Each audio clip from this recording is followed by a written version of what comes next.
right, good morning. Thank you for being here. Of course, no mayor or chief wants to be in a press conference on Saturday morning talking about multiple shootings. But even more so, no parent or relative wants to receive a call indicating that a child or relative has been shot. So our thoughts and prayers to our family members that have been impacted this morning. And I never thought I would mutter the words that I can't believe this could happen here. But it has, and gunplay is for keeps, and people get hurt. Life is short and valuable. And this morning we had a shooting incident that has left multiple people shot and hurt, which is a serious reminder that we as a community have to be diligent in supporting our families, but also be diligent in bringing justice to the perpetrators of this heinous and cowardice crime. We have to call it out, we have to speak up, and let the proper authorities know who did this. Our response was swift, but justice for those that were injured or may have lost their life needs to be even more swift. This can't be allowed in this city, and my heart and prayers and thoughts goes out to the family members and those impacted this morning, because violence is no way to deal with problems, and silence is no way to bring justice for our community members that may have been hurt. For more details about this incident, I would like to call up our police chief, Joe Fitzgerald. Mayor, thank you. Thank you for your leadership, and I echo the mayor's sentiment. I would one-up them here and say that, anger is what I feel. Anger because our community doesn't deserve senseless violence, and it is our hope that, during this press conference, we're able to elicit some information that will help us bring these folks to justice. So, just to give you a recap of what we know, we responded to a call at 5th and South at approximately 3:17 this morning. As luck might have it, a few of our officers were in the area and responded in less than a minute to a scene that they quickly determined was actually the 501 West 4th Street location. At that location, they immediately came upon shooting victims inside of the property. There was a huge crowd in the property, estimated at about 100, where officers had to quickly discern who was injured. They immediately leapt into action, summoning emergency medical services to the scene, but prior to that, actually applying critical first aid to many of the gunshot victims.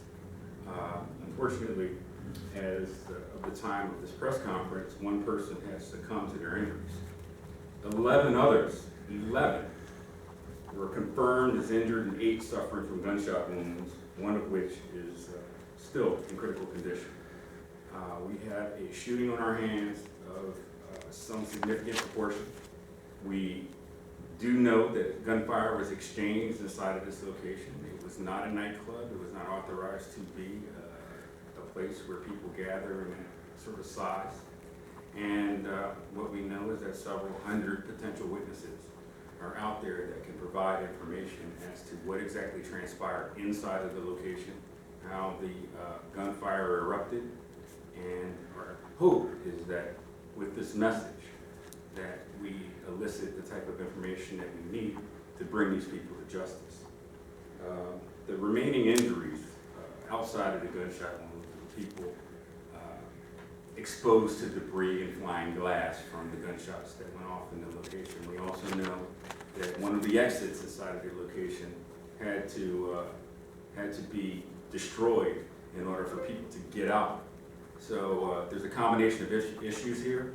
There is a concern, obviously, that we share with most of the communities around the country that these types of gatherings are not only dangerous because of COVID-19, but also in the instance where we have gunfire, we have some type of crime of violence that many people have the potential for being affected by in these close quarters.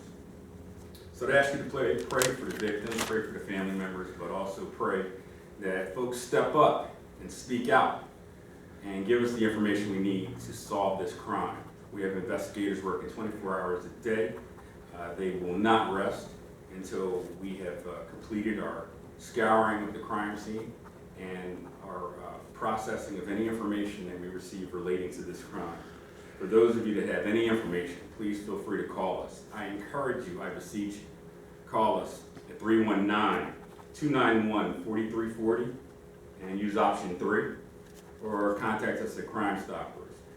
We can assure that anything that we receive is anonymous, but we need information to follow up upon.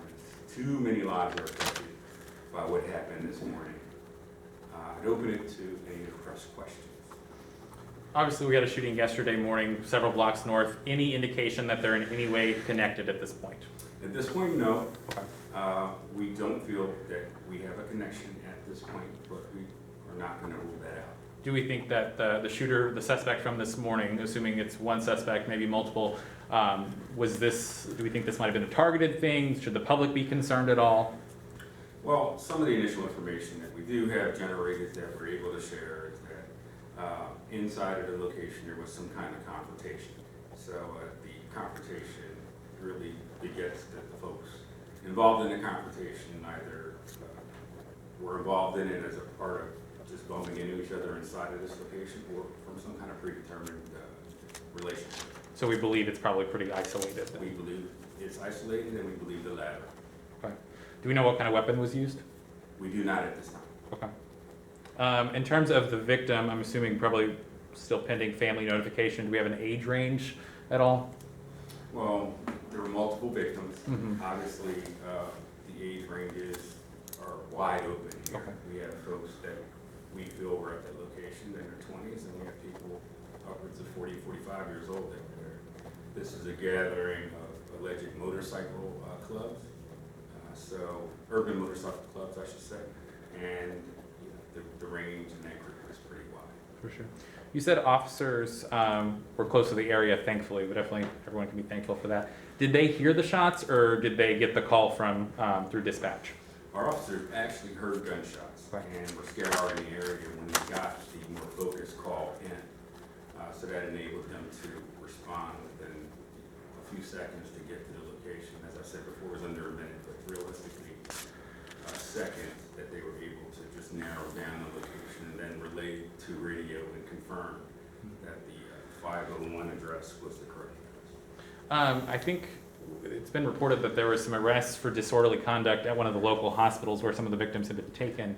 Any of those arrests, are we pursuing any of those as a possible suspect for the shooting charges? I don't know that there's necessarily at this point a correlation between those arrests and suspects. I do know this, however, that as in many shootings that happen in urban communities, we do see an influx of folks going to the hospital. We do know that family members do arrive at the hospital, and sometimes there are clashes. But we also know this, that many times people report to the hospitals later that have other wounds or injuries consistent with being in this location. So we urge folks that if you are injured and you were a part of this, to identify yourself, to make yourself avail yourself, I should say, of hospital services, and also speak to our investigators who will show up and obviously try to, gain statements from folks. Mm-hmm. For the one fatality, do we know what role they played? Were they a bystander? Were they a part of that confrontation? Is that still to be determined? All yet to be determined. Okay. We know we have multiple victims. We know that there's a possibility that the victims, as I spoke to earlier, could have had a confrontation inside, could have known each other. All of these things are being pieced together as we speak. Okay. Anyone else? And can you say anything about any details about the victim who died? Age or anything? No, we're still ensuring that the victim's family members have all been notified. Since we have a tremendous amount of people that have shown up to area hospitals, even hospitals outside our area that responded and took victims, it's going to be very difficult to tell you right now exact ages of folks. I will say this, we're very thankful of our relationships with other law enforcement entities in the county here. We had a huge response by other police departments and other agencies. I know that our district attorney is working downstairs with our investigative staff right now.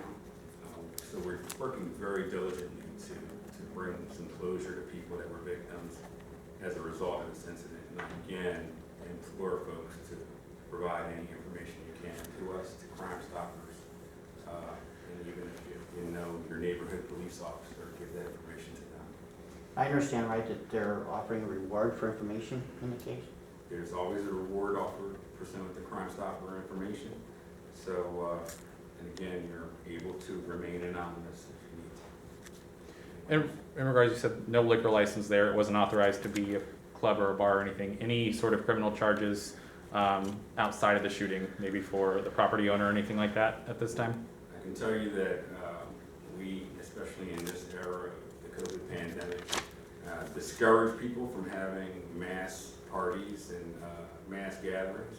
We know that you're able to have weddings and such, but when you come to a place like this, that's an after-hours establishment that is not authorized, and we certainly will look at the owners of the establishment and whoever leased it and pursue any charges that are ethical. Thank you all for coming, and as things evolve, we'll provide more information over the course of this investigation. I assume before the end of the day, you'll have another call from our public relations team